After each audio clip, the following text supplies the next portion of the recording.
Punten udah mengganggu waktunya gitu nih.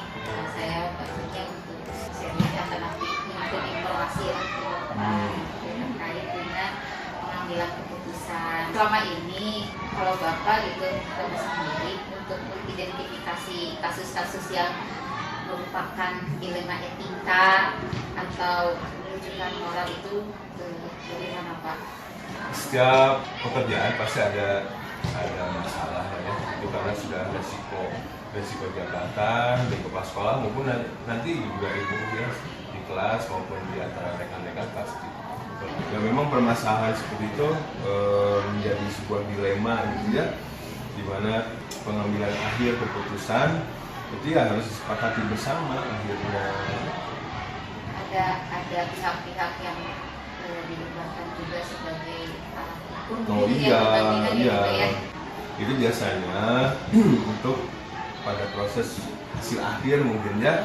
Nah kita apalagi sebuah lembaga gitu di sekolah tidak bisa kepala sekolah itu bersifat otoriter gitu.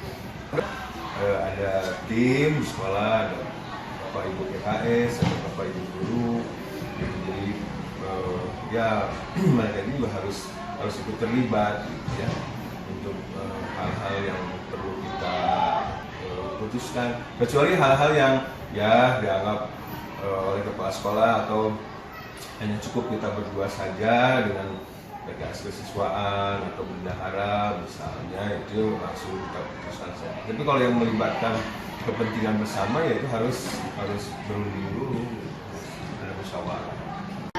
Mungkin pertanyaan selanjutnya, langkah-langkah atau prosedur apa dari yang tadi Bapak sebenarnya sudah dijelaskan ya, tapi yang menurut Bapak itu efektif gitu dalam memutuskan dilema itu, dan apakah dalam penentuan keputusan tersebut biasanya gitu Pak, tantangan-tantangan yang Bapak rasakan itu apa aja gitu Pak? Untuk menentukan apa atau terutama untuk mencari solusi ya, terutama mencari solusi dari sebuah dilema etika. Jadi sebetulnya sejak awal itu harus sudah ada semacam komitmen ya, semacam komitmen bersama yang kira-kira permasalahan tersebut akan muncul. Nah, biasanya ini semacam langkah efektif mungkin ya. Jadi di awal kita sudah menginventarisir lah ya, menginventarisir yang pertama macam-macam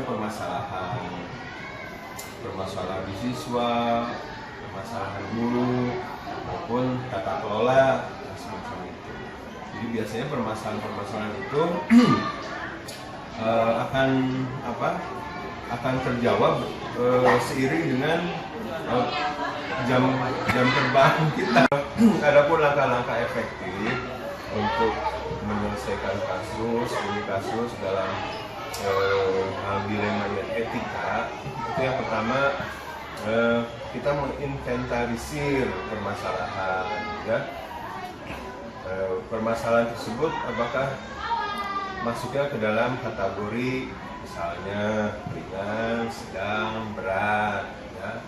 Nah, jadi kita pilah-pilah dulu permasalahan tersebut.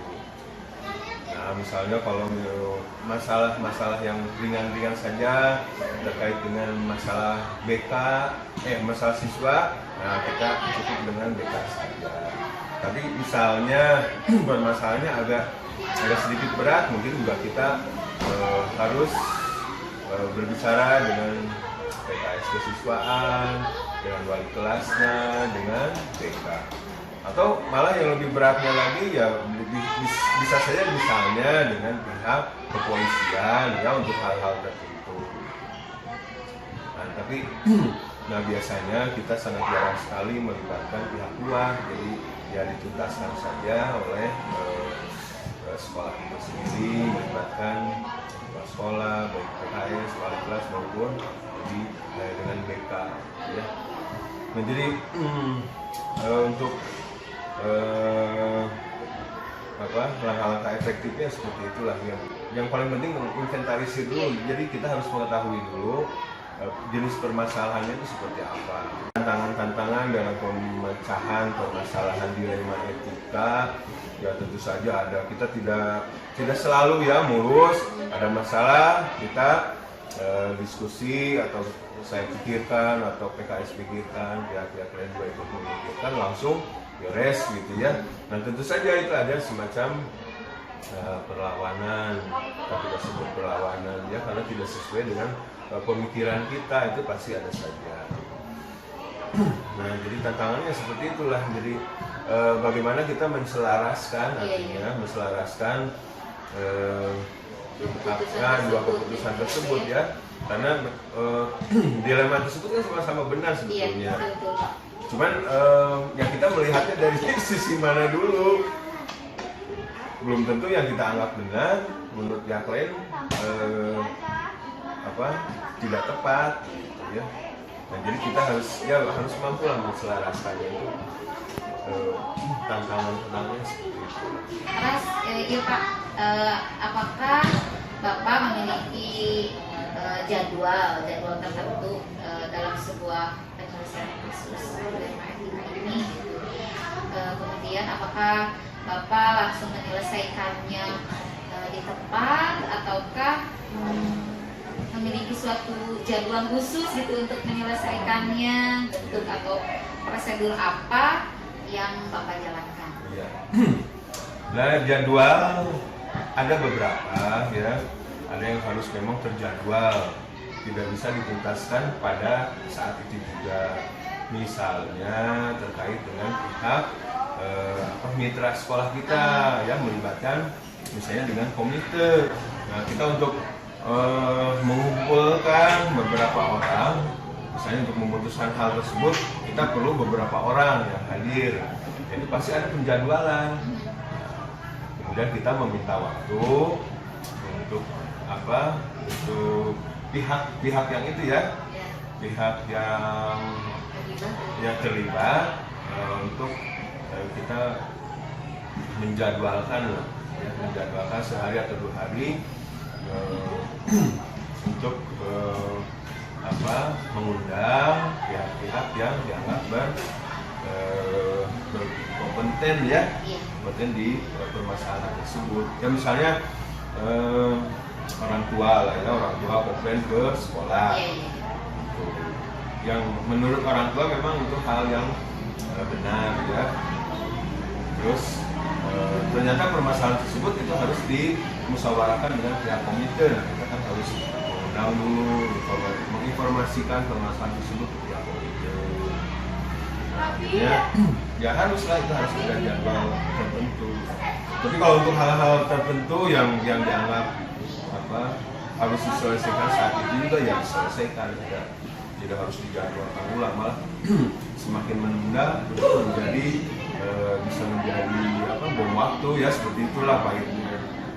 Jadi ya diharapkan setiap permasalahan itu langsung diselesaikan. Terus ini Pak, apakah ada seseorang atau faktor-faktor apalah yang selama ini membantu Bapak untuk mempermudah dalam pengambilan kasus seperti dilema etika itu gitu Pak? Tentu saja ya, karena tadi di awal sudah saya sampaikan, jadi kepala sekolah itu atau pemimpin lah ya, itu kadang juga tidak baik untuk bersikap otoriter, meskipun sikap otoriter tersebut juga sekali-kali ya harus gitu. Nah untuk pengambilan keputusan berkaitan dengan dilema etika itu tentu saja, kalau saya seringnya itu melibatkan beberapa pihak ya yang terdekat di lembaga ini, misalnya dengan para PKS. Itu sangat penting sekali, karena PKS itu mereka lebih menguasai lapangan sebetulnya ya, yang lebih mendetail sampai sedalam-dalamnya itu adalah para PKS. Selain juga wali kelas dan guru BK, itu untuk intern ya, untuk nah untuk hal yang lebih luas lagi di luar kelembagaan yang kita ini ada mitra, ada komite, atau kita juga terkadang ya untuk hal-hal tertentu itu langsung berkomunikasi dengan atasan kita, dengan Pak Habib, dengan Pak Hadis, ya, pengawas juga, itu pasti. Pak, dari semua hal yang telah Bapak sampaikan, mungkin apa ya, pembelajaran atau hikmah apa yang dapat Bapak ambil gitu ya dari pengalaman Bapak dalam bergerak ke hikmah dari permasalahan-permasalahan ya tentu saja kita tidak bisa semulus apa yang kita bayangkan ya dalam perjalanan di kedinasan ini. Baik ibu juga pastilah permasalahan itu sangat banyak sekali. Nah, di balik itu pasti ada hikmahnya ya, yang harus kita jadikan semacam pembelajaran lah, untuk minimal untuk diri kita sendiri gitu, untuk mengambil hikmah dari berbagai macam kasus demi kasus tersebut. Ya, terutama ya yang jadi tertanam ke dalam diri kita pribadi itu adalah bagaimana upaya kita menjadi lebih sabar gitu. Oh iya Pak ya. Karena begitu banyak menghadapi orang-orang gitu ya, dengan berbagai karakter dan berbagai permasalahan. Ya meskipun permasalahan tersebut ya kalau kita anggap itu ringan, tapi bagi orang tertentu itu berat gitu ya. Nah, kita harus bisa istilahnya biasa ngigelan lah ya dengan setiap permasalahan.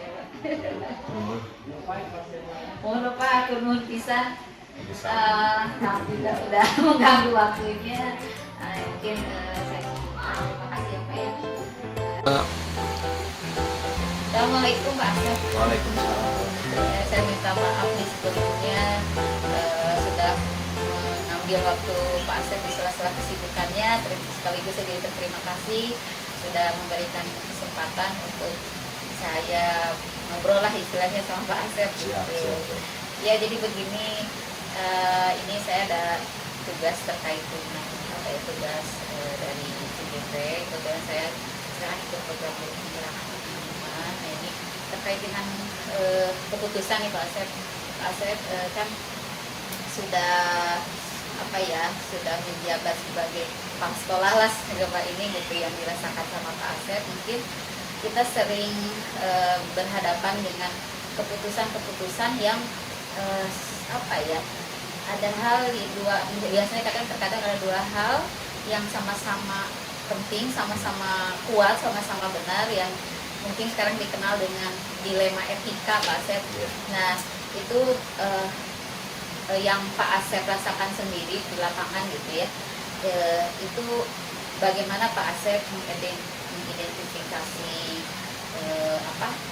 keputusan-keputusan seperti itu, kemudian juga bagaimana cara Pak Asep menjalankan mengambil keputusan ketika menghadapi hal-hal seperti tadi yang saya tadi utarakan gitu ya, langkah-langkahnya bagaimana, kemudian apa yang Pak Asep anggap bahwa ada hal yang efektif itu apa gitu untuk memutuskan dua hal yang dilihat dari sisi kepentingan dan juga nilai kebenaran sama-sama kuat gitu, sama-sama benar. Terima kasih Bu Eni ya atas kepercayaannya untuk ngobrol dengan saya.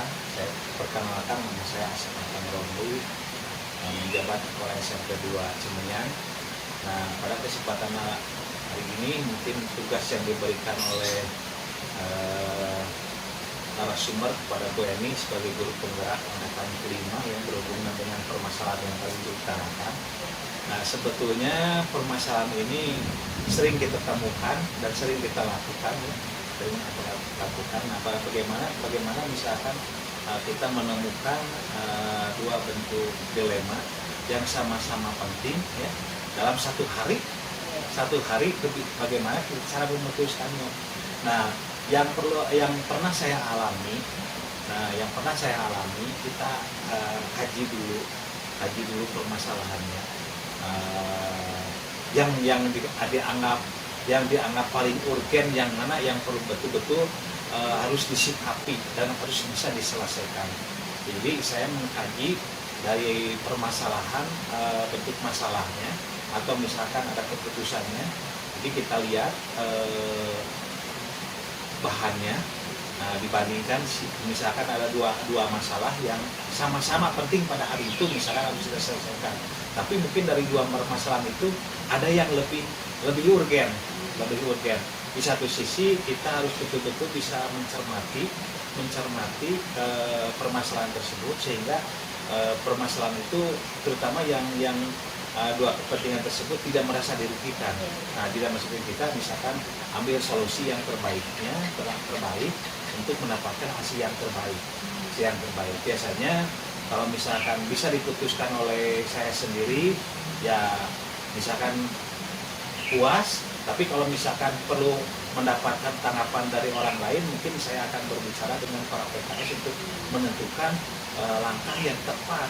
Dalam arti ya menentukan kebijakan yang sangat betul-betul memuaskan, dalam arti tidak merugikan pihak ke satu ataupun pihak kedua. Itu yang biasa saya lakukan. Oke. Kalau ada itunya nggak Pak Asep, yang Pak Asep rasakan ini tantangan bagi Pak Asep sendiri gitu ketika menghadapi komunikasi seperti itu, yang pernah ditemui? Tantangan terasa pasti aja gitu. Perasaan ada, tantangan ada, tapi ya apa boleh. Contoh misalkan begini, saya contohkan misalkan kita misalkan sudah rancang ya, suatu pada hari itu ada kegiatan, tapi tiba-tiba ada surat misalkan ya, ada surat bahwa hari tersebut ada kegiatan pembinaan misalnya, otomatis kan lebih mana penting pembinaan dengan itu ya, misalnya. Jadi saya lebih fokus demi kegiatan bisa di-cancelkan gitu ya. Saya beri arahan ke guru-guru misalkan ya, lebih baik misalkan ini yang ya apabila sudah ada kegiatan yang sudah pasti gitu ya, biasanya ambil sikap lah dari urgennya. Jadi kita lihat yang urgennya, yang sangat, memang kedua-duanya penting, tapi kan di luar dugaan kan kita ada masalah kan. Jadi tantangannya mungkin harus lebih cepat berpikir gitu ya, mana yang harus diambil gitu. Betul. Contoh misalkan ya, kalau itu yang berhubungan dengan masalah yang lain, yang bermasalah dengan contoh dengan keuangan. Nah, di satu sisi misalkan contoh ini ya, saya contohkan dalam era KS itu tidak tertuang misalkan bahwa bulan ini tuh mau membeli mesin air ya, tidak tertuang. Tapi pas besok laporan dari penjaga mesin air mati, harus diganti, masa dibiarkan? Nah, itu kan salah satu kebijakan kita. Berarti walaupun tidak tertuang dalam RKS, kita akan menyikapi itu karena untuk kepentingan gitu. Biasa.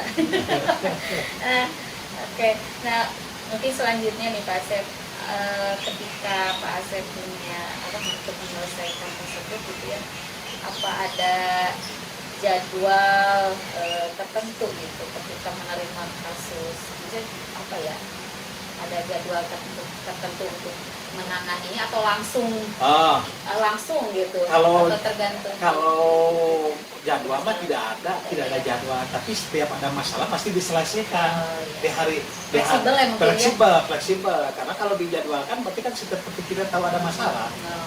Ya. Kalau dijadwalkan, contoh misalkan kalau kepala sekolah misalkan menjadwalkan supervisi kan itu mah sudah jelas kan, program. Tapi kalau ada masalah kan tidak dijadwalkan.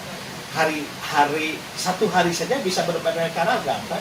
Bisa ada masalah dalam sehari tersebut, bisa tidak ada masalah kan gitu ya. Pokoknya secepat mungkin bisa diatasi kan gitu. Untuk menjaga apa ya tadi. Jadi kalau ada masalah yang sifatnya bisa diselesaikan hari ini oleh pimpinan, ya alhamdulillah. Tapi kalau misalkan ini perlu dengan dibicarakan oleh para PKS, baru ditindaklanjut lagi, diproses lagi. Yang penting diselesaikan masalahnya.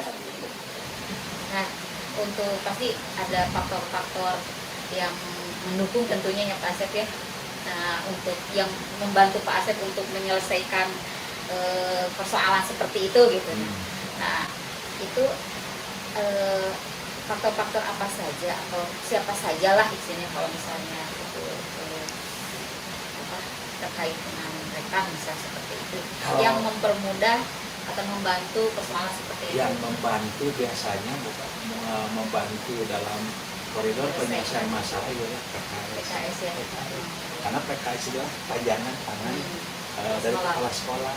Nanti di bidang apa permasalahannya, contoh misalkan permasalahannya di bidang sarana, berarti kita konsultasi dengan bidang sarana, bidang sarana. Misalkan masalah itu muncul di bidang kemasyarakatan orang tua, berarti kan humas ya yang dipanggil. Nah, terus yang berhubungan dengan siswa mungkin PKS kesiswaan yang kita panggil. Itu jadi komponen-komponen PKS ini sangat mendukung dan PKS inilah mitra kepala sekolah, bukan ini ya. Jadi yang segala sesuatu di sekolah itu pasti kan PKS yang bisa dibawa bicara, bukan tidak percaya kepada guru yang lain gitu. Tapi PKS adalah panel kerja. Nah, terakhir nih Pak Asep, dari semua yang telah disampaikan nih, pembelajaran apa yang dapat Pak Asep petik, istilah hikmahnya dari pengalaman menyelesaikan persoalan yang terkait keputusan dilema etika ini, hikmahnya lah. Jadi hikmahnya ya saya bersyukur ya, jadi segala sesuatu permasalahan apabila kita diselesaikan dengan musyawarah, insya Allah akan selesaikan. Kita tidak ego untuk meminta pendapat dari orang lain. Yang pendapat orang lain itu pendapat dari rekan-rekan yang lain, contohnya di PKS yang tadi saya sebutkan. Jadi jangan kita bahwa pendapat kita itu selalu benar, tidak. Nah, nanti kan kita berhubung dengan para PKS. Itulah hikmahnya. Penting. Kolaborasi. Iya, musyawarah gitu. Insya Allah lah kalau misalkan kita ada keterbukaan, berkolaborasi dengan itu, insya Allah tidak akan timbul masalah-masalah. Dan tidak menutup diri lah.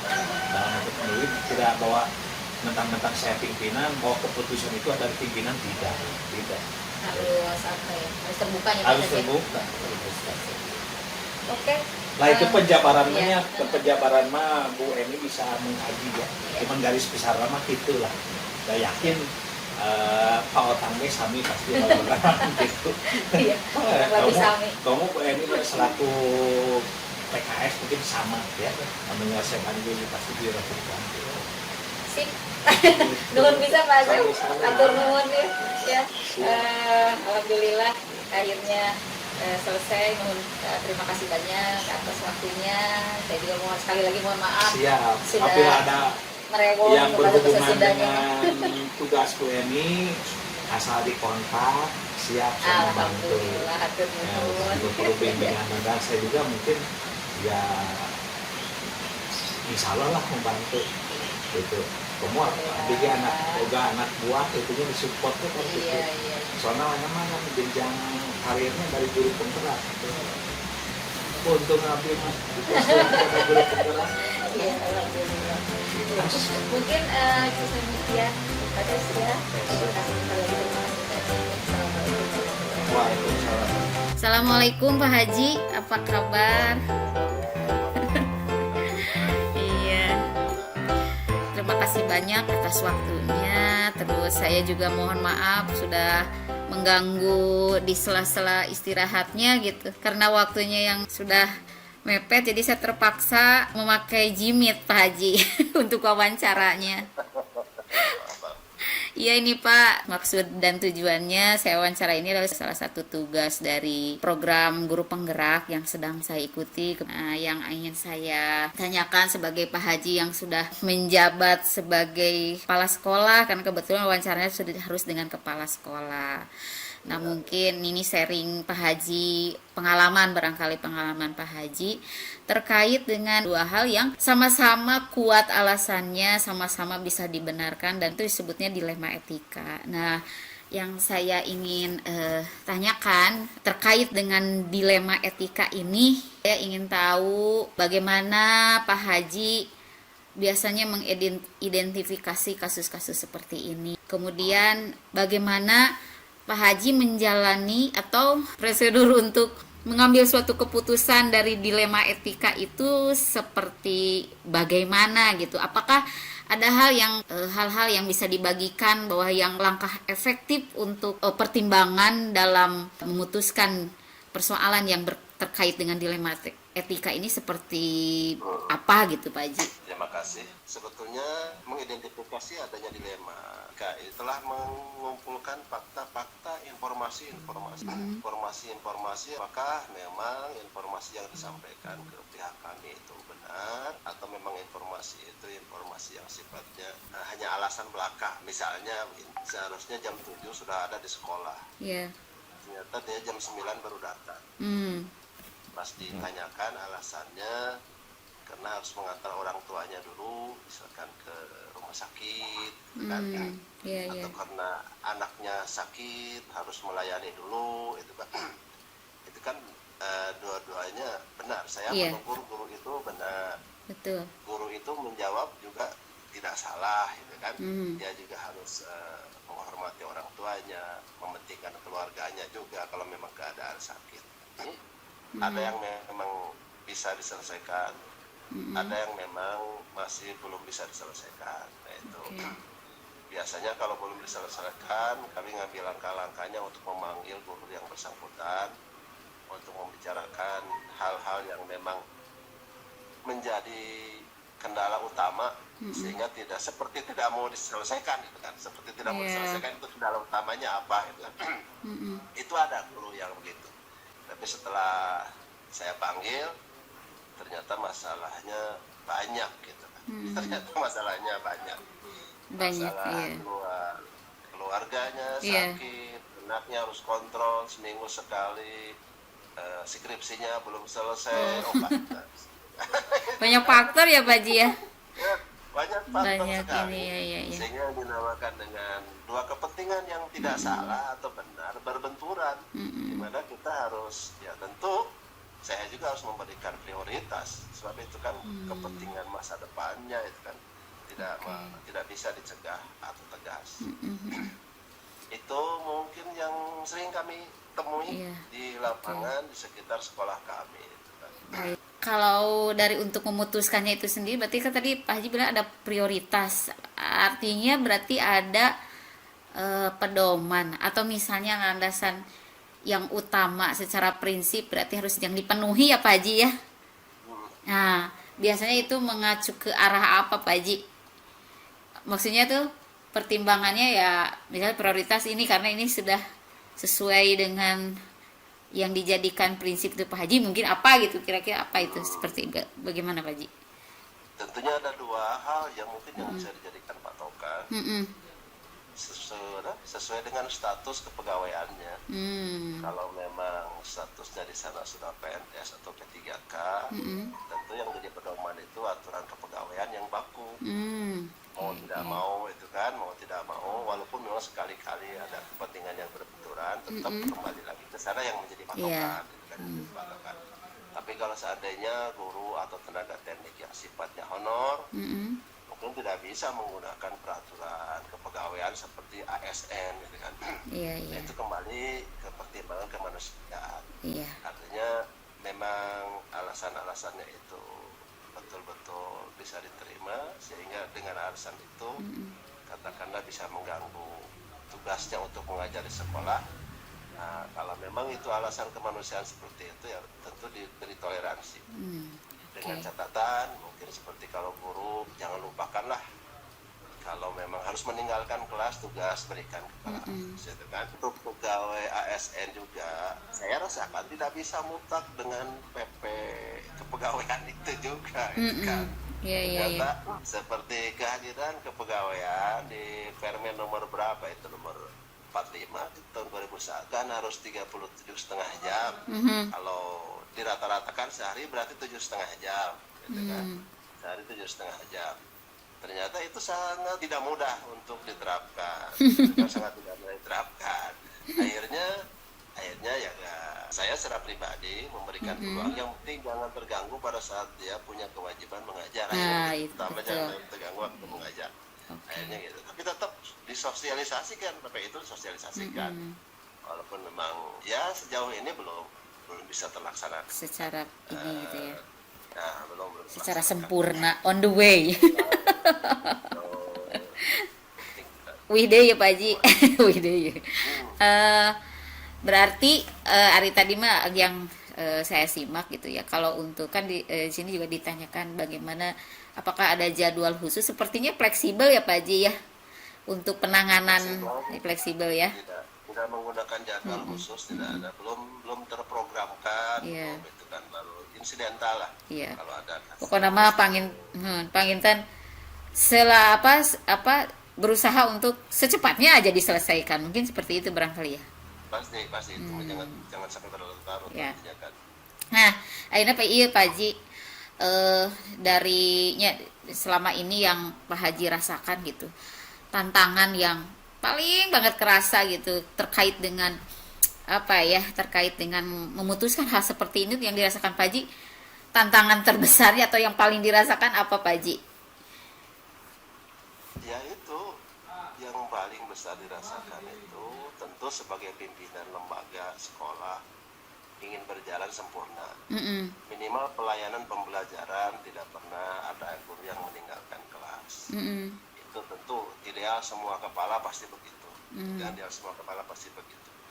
Apapun alasannya tetap pasti idealnya ingin setiap hari pembelajaran kelas belajar bersama gurunya. Dan pada saat dimana guru punya kepentingan yang kepentingan keluarga yang mendadak, itu kan terus terang satu sisi perasaan kami kalau bicara aturan ini kepentingan yang sifatnya bukan sakit ya, kalau sakit lain lagi. Misalnya ada kepentingan ya ikut keundangan dengan keluarga itu kan kayak gitu kan, ada juga kan guru seperti itu. Ada keluarganya ada hajatan, ikut hajatan dan sebagainya itu kan. Satu sisi terus terang kalau tapi nggak berani bicara langsung, Bu, ngajar lebih penting daripada hajatan, nggak berani. Padahal hati ada kata seperti itu kan. Paling seperti itu, dilema-dilema seperti itu. Ingin mengungkapkan tapi ya cek bahasa orang nama tuasa. Tuasa. Nggak enak gitu ya Pak Haji? Ya nggak enak. Ya dilema ada dua kepentingan yang memang harus dijaga. Komunikasi harus dijaga, jangan sampai tersinggung. Iya. Bu En. Iya. Oke, sip Pak Haji. Yang gini Pak Haji, hal-hal apa atau faktor-faktor apa yang dirasakan oleh Pak Haji itu sangat membantu untuk menyelesaikan hal-hal seperti ini tuh apa Pak Haji? Dilema etika masih ya. Maksudnya untuk Ya tentu faktor pertama, faktor kepercayaan tentang informasi itu, digali informasinya sehingga dia terbuka. Apa sih yang mengakibatkan terjadinya dilema etika itu? Akar masalahnya seperti apa? Apakah ini sifatnya permanen atau memang ini sifatnya insidental? Kan kalau sifatnya permanen berarti ada tindakan berikutnya. Kalau seandainya benturan dengan jadwal ngajar sifatnya permanen, berarti jadwalnya harus dirubah. Kalau memang sifatnya tidak permanen, ya tentunya ya saya meminta jangan sampai terlalu sering mengganggu kewajibannya di sekolah. Kalau berhubungan dengan guru-guru, mungkin yang paling membantu kurikulumnya. Kalau berkaitan dengan masyarakat, mungkin coba kaur ya Pak. Iya. Baik Pak Haji, terakhir nih Pak Haji. Jadi dari semua yang tadi disampaikan Pak Haji nih, mungkin pembelajaran atau mungkin hikmah nanya Pak Hajinya, hikmah apa atau pembelajaran apa yang bisa Pak Haji ambil dari menangani kasus-kasus seperti ini gitu? Yang paling utama hikmahnya saya belajar memahami orang lain, memahami kebutuhan orang, memahami kepentingan orang, memahami keadaan orang, gitu kan, seperti apa itu kan. Sehingga saat memutuskan itu tidak merasa ada yang dijolimi, gitu kan. Betul. Kurang-kurangnya kalau mengenai masalah seperti ini, orang salah memberi keputusan kan berarti dijolimi. Berani komplain tidak misal jenuh hati terus-terusan nah itu Iya. yang saya rasakan seperti itu. Betul. Berusaha mendekati secara kekeluargaan kepada guru-guru tertentu sehingga mengenal keluarganya seperti apa itu kan. Nah itu hikmah yang saya rasakan dengan munculnya permasalahan-permasalahan yang sifatnya ya pilihan dua-duanya baik. Iya. Kita pilih yang terbaik yang mana. Iya. Tentu sekali lagi tidak bisa diputuskan secara sendiri. Betul. Walaupun akhirnya saya harus memutuskan, tapi itu semua hasil komunikasi dulu awalnya. Oke. Hasil komunikasi Iya. dulu. Nah, paling itu kurang lebih hikmah terbaiknya. Iya. Baik Pak Haji, terima kasih banyak atas waktunya, atas sharingnya, pengatur nuhun pisan. Iya, jazakumullah khairan katsir. Sehat-sehat Pak Haji. Semoga terus sukses. Ya, amin. Pamit ya Pak Haji. Assalamualaikum. Waalaikumsalam.